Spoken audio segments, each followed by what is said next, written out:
Hi, this is Carl Irwin with a short tutorial here concerning the integration of matte paintings into OpenGL rendering inside of Blender. We're using Blender 2.7, the latest release of Blender 2.7. And this is, let me tell you first what this tutorial is not. It's going to be relatively quick. The tutorial is not about matte painting, although I'll touch on some issues of matte painting. Quite frankly, I'm not a matte painter. That's not something that I spend a lot of time doing. I know a little bit about it, and I do a little bit of it, but there are a lot of great, wonderful tutorials out there online that you can check to learn about the process of matte painting and become very proficient at that. That's not what this is going to be. This is also it's not really a tutorial about modeling in any way in Blender. We're going to be very limited in our focus. We're just going to be taking a general matte painting and then importing the layers of that matte painting into Blender so that we can render it all together in one scene using OpenGL. And mostly what we're going to be dealing with is the method by which you have to contend with alpha transparency issues in OpenGL. As you may know, using OpenGL render engines, particularly the version that Blender is using right now, has an issue with something called draw order. And what the draw order issue is that objects that have alpha transparency, particularly a gradient, more than 1 bit of alpha transparency, they need to be in the order in which they were created in the scene in order for that transparency to be used and usable.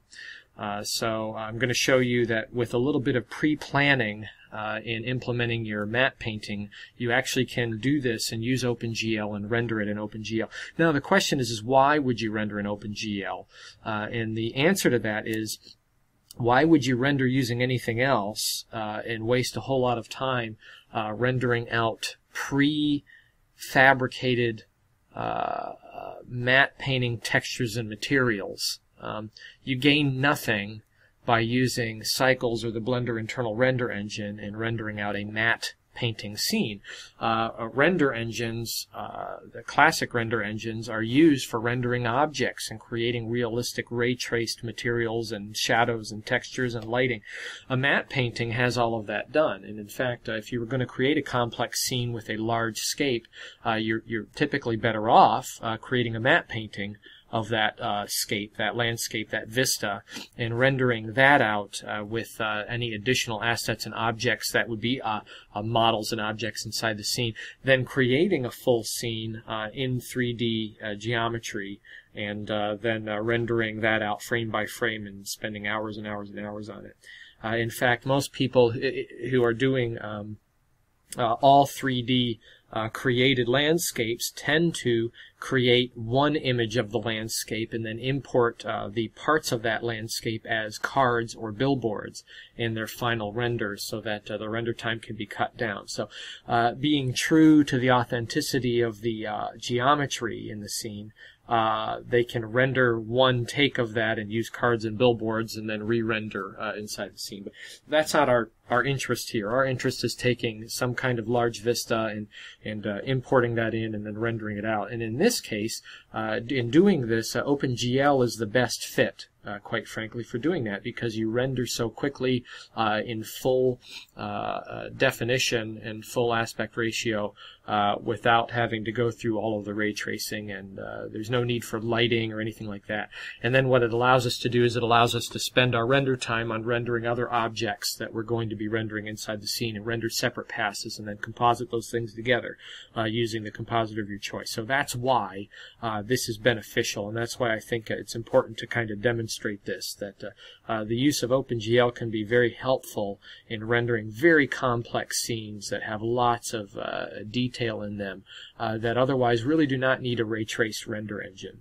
Yet you need 3D capability. So to show you a demonstration of this, this is just a short video that I created and used for a demonstration of a lens flare. This is not really a video of a large alien vista or a ship. It's actually a video of a lens flare. That's kind of the purpose of this video. was to demonstrate this OpenGL lens flare kit that I've put out on BlendSwap. That's not what this tutorial is about, however. We're looking at the scene here. You see the ship is flying through. There's the flare that's on it. We're not going to pay any attention to this ship or any of the compositing that went into placing that ship, although I will point out that the lens flare is OpenGL, the ship is OpenGL. In fact, everything in the scene is OpenGL except for the heat distortion effect. While there is a way to do this in OpenGL using some deform techniques, I actually just threw this pass one time through the internal compositor because it was going to be a little less labor intensive to just use a deform node and a pass that would set this deform effect in place. So that one effect was achieved using the internal compositor. However, everything else is all OpenGL rendered. So anyway, this is the scene, and you can see that the camera is moving through space. We have this foreground layer, and there's parallax motion going on. And in order to have that parallax motion, you need to have a three-dimensional scene. Now, if my camera was just panning left, right, up, down from this single point in space, this is a very easy thing to do. I could render out my matte painting as one image, set that in my scene, and then just pan my camera. I would not need to create any kind of 3D geometry. But because the camera is moving in space, which does make for a more interesting scene, and you can see very slight parallax motion between these foreground mountains and the this kind of alien lake down here and this foreground ridge, mountainous ridge. Because of that, we need to create a three-dimensional scene, and that means that we're going to have some alpha transparency to deal with. So let's take a look at how this is put together. First of all, the matte painting is created in GIMP. Now, I do not use GIMP instead of Photoshop, because I think that GIMP is better than Photoshop. I do not advocate using GIMP over anything else. I use GIMP because I use open source software. My operating system is open source, Blender is open source, GIMP is open source. I'm actually a musician, I'm a teacher, a music teacher. I use MuseScore as my software. I dumped Finale and Sibelius years ago, which are proprietary music platforms, music notation platforms, because, you know, MuseScore does everything that those things do as far as making clean transcriptions of music and clean sheet music, and also MIDI output. So, I use open source MIDI sequencers like QTractor and Linux Multimedia Studio and Rose Garden and things like that, rather than using Cakewalk and Sonar and things like that. So, and Reason, I'm an open source guy, so that's why I use it. So I'm not going to try to tell you that this is the best thing to use. I'm just telling you it's what I use, and essentially it does the same thing. Essentially, that Photoshop does. So whatever you see here, you can apply to whatever your photo editor is, your layered, capable photo editor of your choice. Okay. But anyway, so looking at this in GIMP, I'm not going to go through the process of creating this matte painting.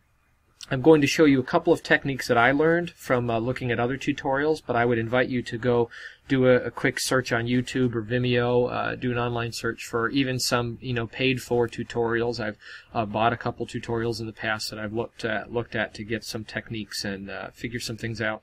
I'm just going to show you the general setup here. I'm not going to talk about how I created it, just use some general principles. Textures. First of all, for a matte painting, I will suggest that you get an account at CG Textures. It is a free service to get high-resolution images, and you can use these images in your project. That's where all of these images came from, except for the planetary images. What I did for those is I generated these planet images by getting some NASA images. So there's one image here of the Earth global image with North America and the United States right in the middle, right where it belongs. I'll just let that comment hang there for my European and Australian friends out there. I took got another image from NASA of another perspective with the Asian continent. You have India here, the Middle East and Africa, African continent down here, a little bit of Australia out there. So different perspective. And then I grabbed one other image from NASA, and you can see these are mismatched. They don't all match. Their color grading is different, and that's okay. You can fix that.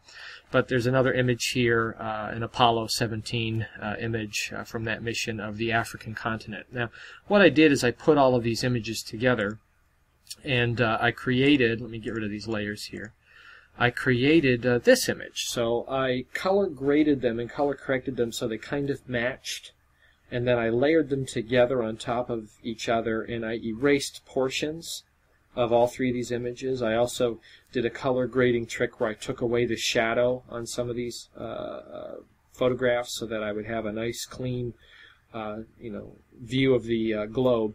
And then I just erased portions, so I came up with this very ambiguous cloud system and landmass and water system that doesn't resemble Earth specifically, but looks like an Earth-like planet. Okay, and then I took that and I made a shadowed version of it. So I just scaled it down.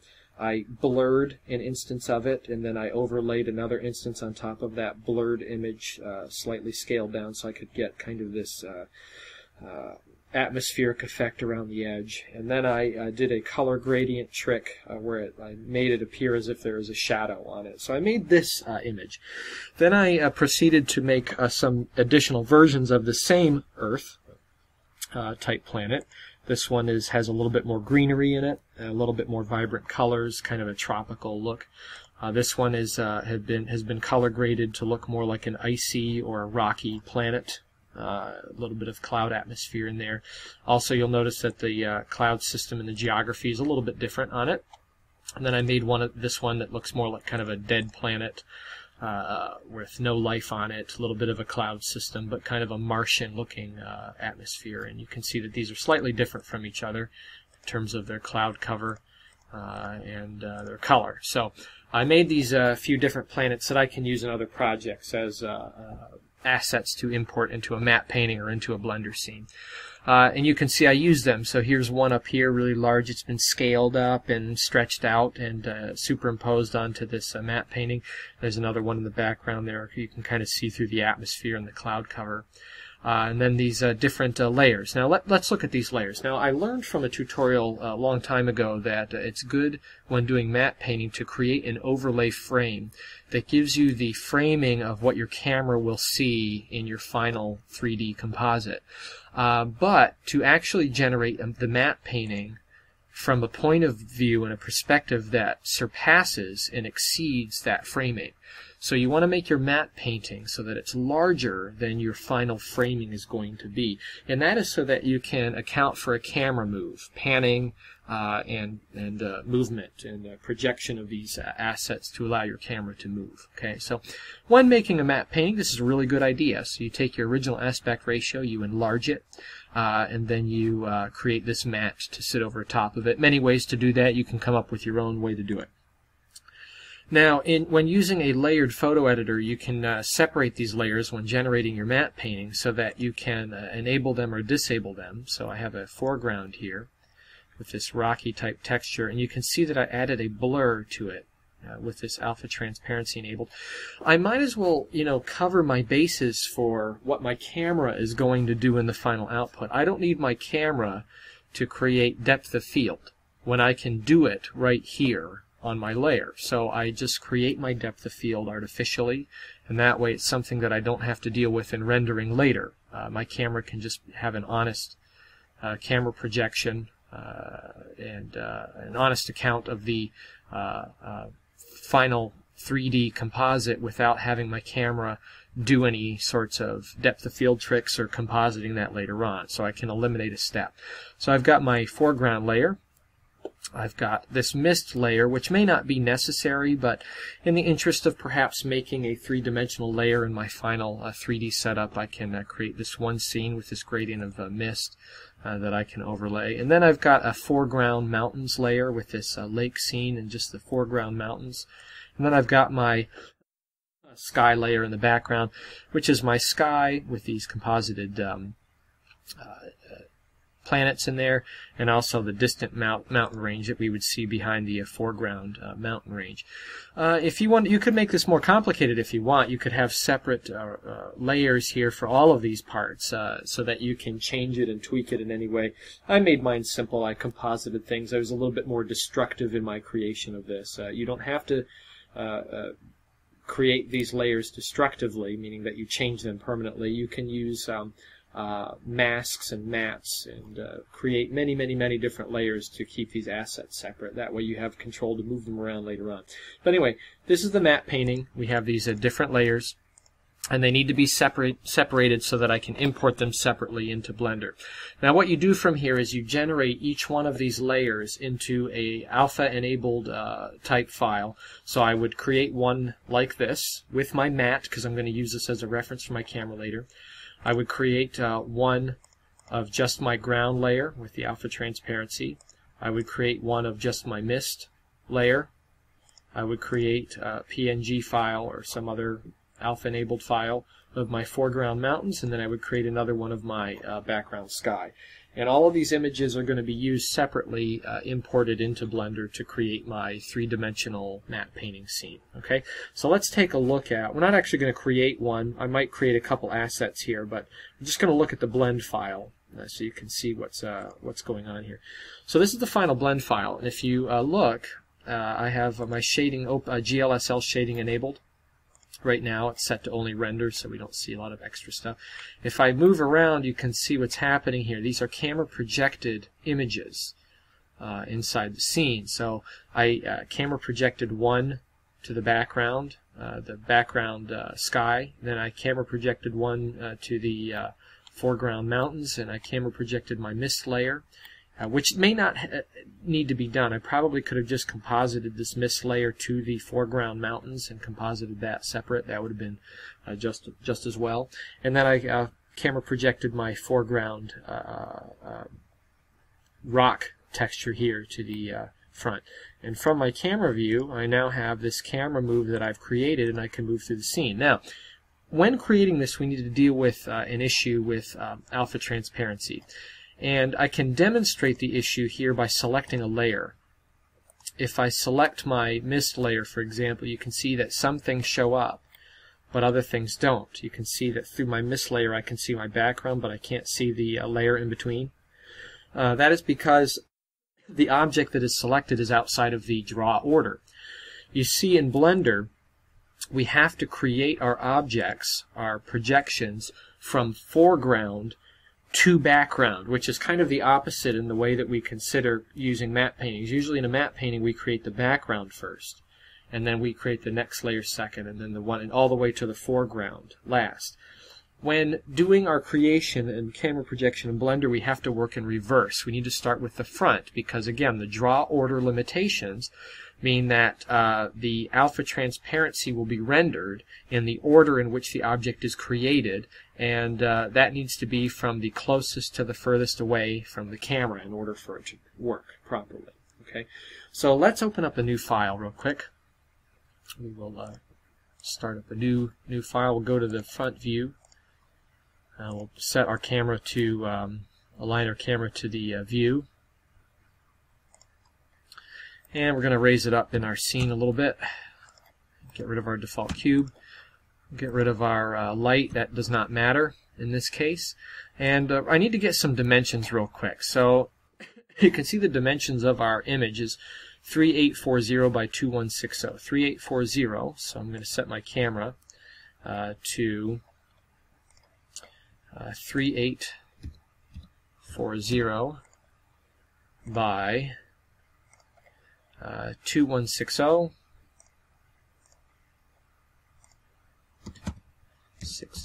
and we will increase our resolution to 100%.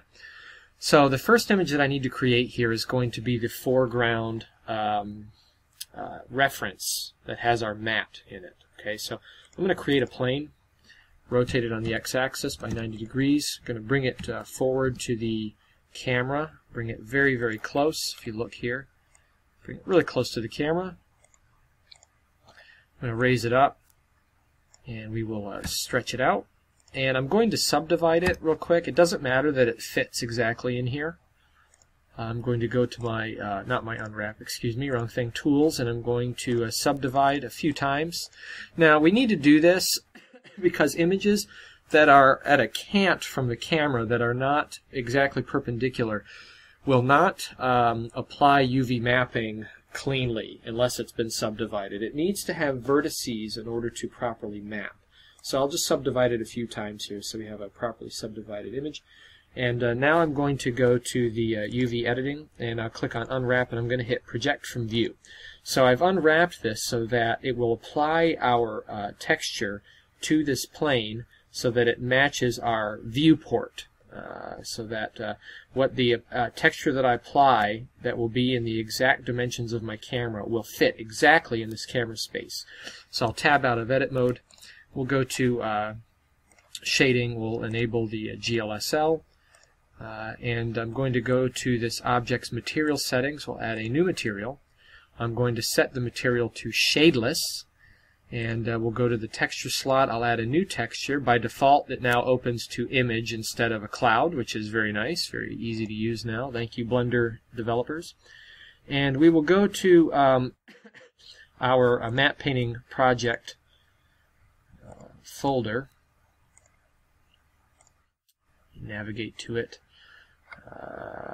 And matte painting project, final textures, and we're going to find the one that is the full matte frame, this one right here. I'll open that, and I'm going to set the mapping coordinates to UV. By default it will already do that. Now if I go to the texture viewport, you can see that now I see my image exactly as it ought to be within the bounds of the camera. So this is camera projection 101. Okay. Now what I'm going to do is I'm going to disable this. We're going to use this as a reference later on.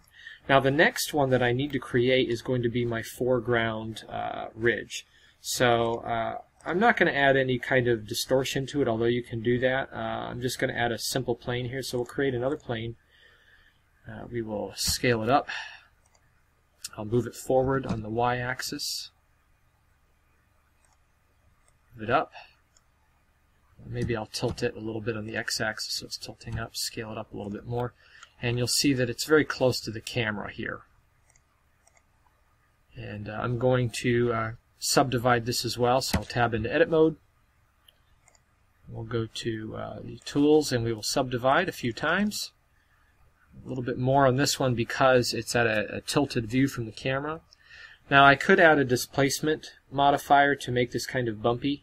I'm not going to do that. I'm just going to leave it normal the way it is. And I'll go to the shading UV. We'll hit unwrap and we'll hit project from view. Again, tab out of edit mode. Go to the material setting. I'll create another shadeless material. I'm going to enable transparency. And I think I get this right. I set my alpha to 0. No, that's not right. Set my alpha to 1.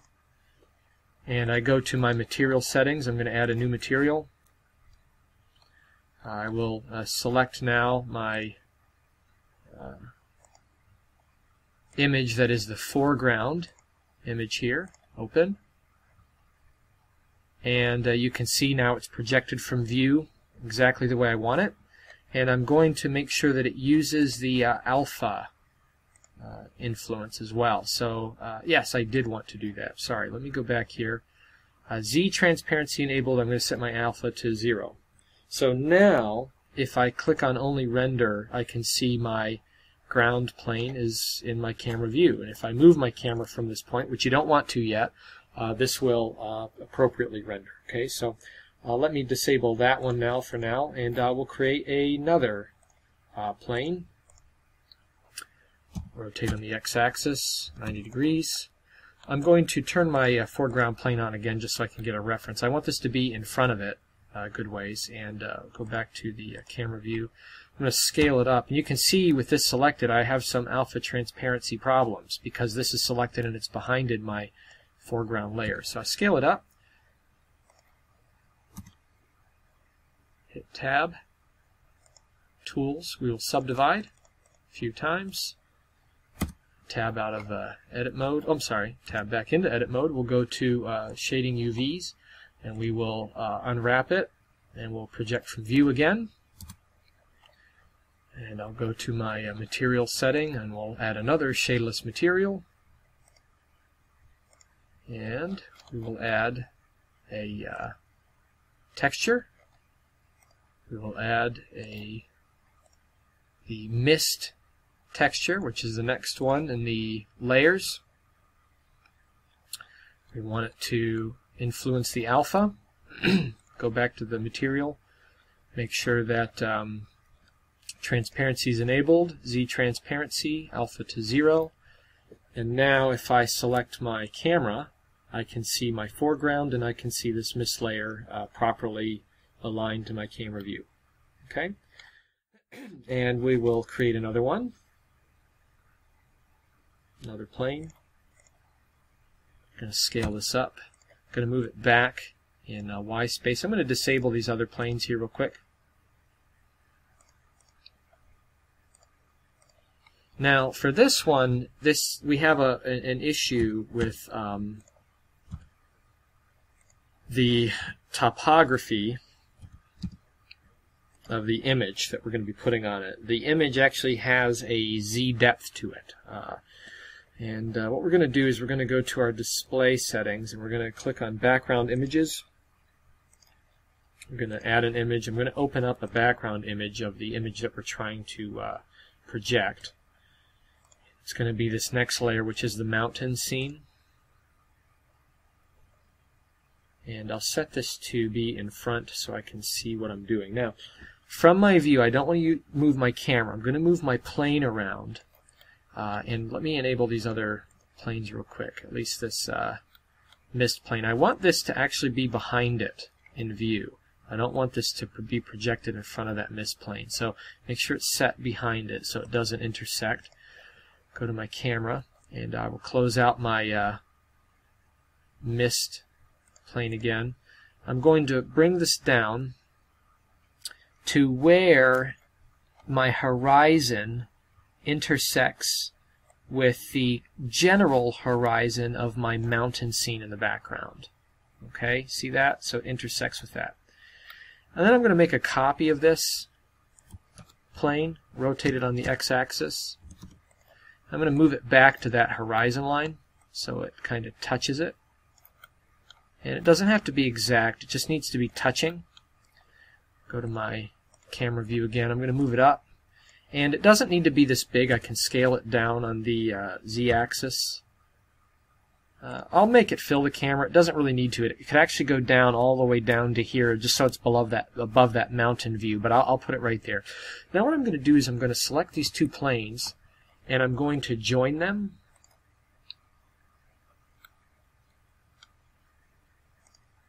And now I'm going to tab into edit mode and I will subdivide these two planes quite a bit because we're going to be projecting onto this.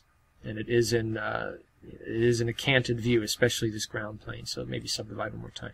Quite a few vertices in there. Let me go back to tab into edit mode again. We need to set our camera projection, so go same process, go to unwrap, and we will project from view. Tab out of edit mode. We will add a material, another shadeless material. In fact, let me just beat myself to this issue. I'll hit transparent, set my alpha down to 0 so I don't have to come back and do it. Add a new image, open, final textures, and we'll select our mountain plane. Open that image, and we will enable the alpha influence. And now if I go to my camera view, you can see that my scene is now including this mountain view. And also, if I move in on it, you can see that it actually has some parallax ability. Now, it's okay that it kind of cuts this volcano in half, and It's not perfect. It's kind of generally set on the horizon because our camera isn't going to move that much. It's only going to move a little bit just to imply this kind of ground plane and this topography and geography here. Okay, it doesn't have to be perfect. Just make it general. All right. So if I enable my other objects here, except for that one, and I go to my camera, you can see now that everything is rendering perfectly with alpha transparency because they were created from foreground to background. Let me go back to the camera view. We'll disable the background image. We're not going to need that anymore. And we're going to create one more plane.